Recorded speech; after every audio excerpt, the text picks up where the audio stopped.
Friends, आज हम बात करेंगे संगचूर सांप के बारे में। इसको पाकिस्तान में कुछ लोग संगचूर सांप के नाम से जानते हैं। संग का मानी है पत्थर, जबकि चूर से मुराद है रेजा रेजा कर देना। लोगों का ये ख्याल है कि जब इसका जहर अगर पत्थर किसी पर भी पड़ जाए तो वो पत्थर जो है वो इसकी टॉक्सिसिटी से वो रेजा रेजा हो जाएगा, जबकि ऐसा नहीं है। हालांकि इसका जहर जो है वो लीथल है और टॉक्सिसिटी उसकी इंतहाई ज़्यादा है, लेकिन ऐसा होना हरगिज़ मुमकिन नहीं है। इसके अलावा इसे इंग्लिश में कॉमन क्रेट के नाम से जानते हैं। एक और नाम है बंगाली क्रेट। कॉमन वर्ड आता है तो उसका मतलब है कि ये अब बंगारस जीनस के अंदर जो रखा गया है, तो बंगारस जीनस में तकरीबन 16 स्पीसीज पाई जाती हैं क्रेट्स की, तो उनमें ये सबसे कॉमन नो है। और दूसरा नाम है बंगाली क्रेट। बंगाली क्रेट इसलिए कहते हैं क्योंकि सबसे पहले जब इसे दरियाफ्त किया गया था तो वो वेस्टर्न बंगाल वाली साइड पे इंडिया के अंदर रिकॉर्ड किया गया था, इस वजह से इसे बंगाली क्रेट कहते हैं। जो इसके नाम के अंदर दूसरा वर्ड है क्रेट। क्रेट जो है वो हिंदी ज़बान का लफ्ज़ है जो कि संस्कृत ज़बान के लफ्ज़ काला से माखूज किया गया है, जिसका मतलब है स्याह रंग। इसके अलावा इसे साइलेंट किलर यानी खामोश कातिल के नाम से भी जाना जाता है, जिसकी वजह यह है कि ये लोगों को सोते हुए काटता है, और जब काटता है तो फिर इनके दांत जो हैं वो छोटे होने की वजह से ज़ख़म का निशान तक ना छोड़ता है, और चींटी या कोई मच्छर काट ले दर्द का एहसास तकरीबन इतना ही होता है। इस वजह से इसे साइलेंट किलर या खामोश कातिल भी कहा जाता है। ये सांप जो है नॉकटर्नल सांप होते हैं, यानी रात के औकात में एक्टिव होते हैं। इनकी खुराक की मैं बात करूं तो मोस्टली जो है इनकी खुराक में दूसरे छोटे सांप शामिल है। सांपों की इन खसूसियत को, ये जो खसूसियत होती है उसको ओफियोफेगी कहा जाता है। यहाँ तक कि ये सांप जो है कैनिबल खसूसियत का भी हामिल है, यानी कि ये मुश्किल वक़्त में, यानी जब सरवाइव करना हो, कोई इनको फूड ना मिल रही हो, तो ये अपनी ही नस्ल के सांपों को भी खा जाते हैं। इसके अलावा इसकी खुराक के अंदर छिपकलियाँ, मेंढक और चूहे वगैरह भी शामिल हैं। और जो इसके छोटे बच्चे होते हैं वो बिच्छू वगैरह और दूसरे कीड़ों मकोड़ों का शिकार करके अपना जो है वो गुजर बसर करते हैं। इसके मैं डिस्ट्रीब्यूशन की बात करूं तो ये सांप इंडिया, पाकिस्तान, नेपाल, बांग्लादेश, श्रीलंका और अफ़गानिस्तान में पाया जाता है। जबकि इसके मैं हैबिटेट की बात करूं तो जो खेतों के अंदर हल्के घने जंगलात और आबादी वाले इलाके शामिल हैं। ज़्यादातर आप इसे देखेंगे तो दीमक के बनाए हुए जो टीले होते हैं उनके अंदर रहना पसंद करते हैं, या ईंटों के ढेर हों। इसी तरीके से चूहों की बिल्लें होती हैं, हत्ता कि घरों के अंदर छुपने की अगर जगह सही हो, वहाँ पे इनको रोडेंट्स वगैरह सही मिल रहे हों, तो ये वहाँ पर भी छुपा रहता है। एक इसकी बुरी आदत ये है कि जब ये चलता है तो एक इंतहाई बदबूदार मादा भी खारिज करता है, जिससे ये होता है कि जो इसके शिकारी होते हैं ना, तो वो इनका पीछा नहीं करते। एक और इसकी बुरी आदत है कि जब कोई भी शख्स सो रहा होता है गर्मियों के अंदर, ख़ास तौर पर गाँव देहातों में, तो लोग जो है वो कई बार नीचे सो जाते हैं। तो ये क्या करता है, ख़ास तौर पर उन लोगों के साथ जो पोल्ट्री के शोबे से वाबस्ता हैं या फिर बर्ड्स की हॉबी के साथ, तो उनके अंदर थोड़ी सी बर्ड्स की वो स्मेल होती है ना, जो जिसकी वजह से ये अपने शिकार को ढूंढता हुआ, उनको सूंघता हुआ वहाँ पे आ जाता है और वहाँ आके बैठ जाता है। तो जब वो बंदा जो है वो करवट बदलता है तो ये उनको बाइट कर लेता है, जिसकी वजह से वो सोते हुए सोता ही रह जाता है। ये सांप जब काटता है तो उससे 3 से 4 घंटे के बाद लोअर अब्डोमिनल में दर्द होना स्टार्ट हो जाता है, यानी कि पेट के निचली साइड पर जो होती है वहाँ पे दर्द होता है, जिसके बाद आहिस्ता आहिस्ता सांस लेने में दुश्वारी जैसी अलामत जो हैं वो ज़ाहिर होती हैं। लोग ये समझते हैं कि हमारा मैदा ख़राब हुआ किसी वजह से, या हमने रात को ऐसी कोई चीज़ खाई है जिसकी वजह से ये पेट में दर्द हो रही है, तो ये खुद ही ठीक हो जाएगी। तो इसी वजह से वो सोते रहते हैं और सोते हुए ही बस फिर वो अब्दी नींद में चले जाते हैं।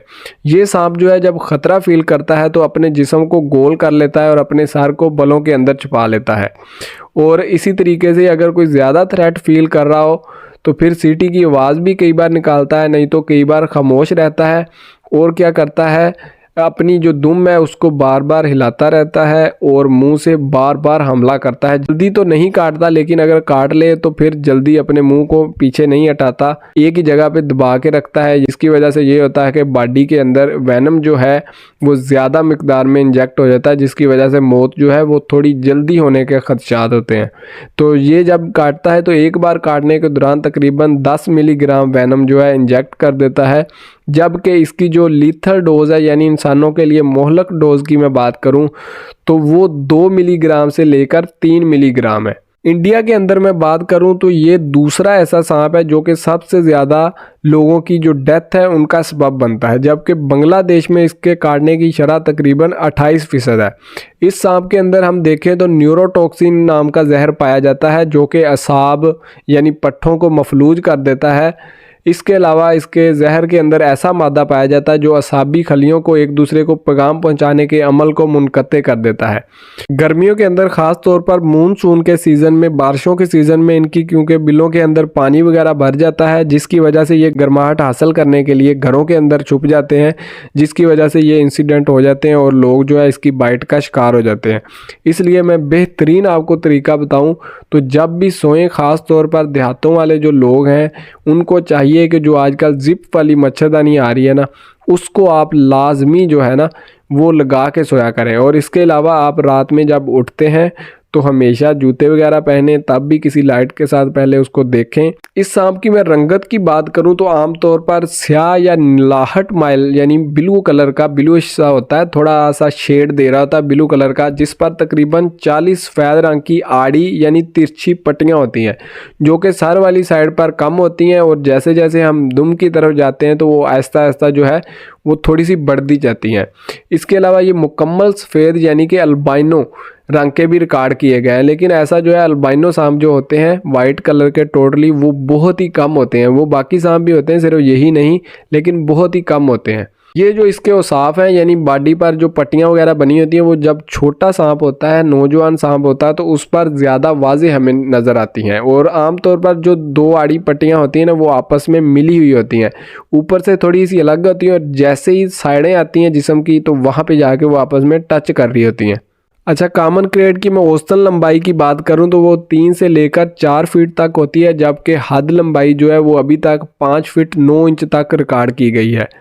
तो जो मेल होते हैं वो मादा की निस्बत थोड़े से लंबे होते हैं साइज़ के अंदर, और इनका जो जिनसी मिलाप है वो मौसम गर्मा के आगाज़ से लेकर मौसम बरसात तक होता है। मादा जो है वो मार्च से लेकर जुलाई तक टीलों, उसके बाद कूड़े के ढेरों, दराड़ों वगैरह, और इसी तरीके से चूहों की बिलों 8 से लेकर 12 तक अंडे देती है। इसके बाद जो बच्चे हैं वो तकरीबन 3 माह के अंदर, 2.5 से लेकर 3 माह के अंदर बच्चे वहाँ से निकल आते हैं। पाकिस्तान में मैं इस सांप की डिस्ट्रीब्यूशन की बात करूँ तो ये सांप जो है तकरीबन पाकिस्तान के हर हिस्से में ही पाया जाता है।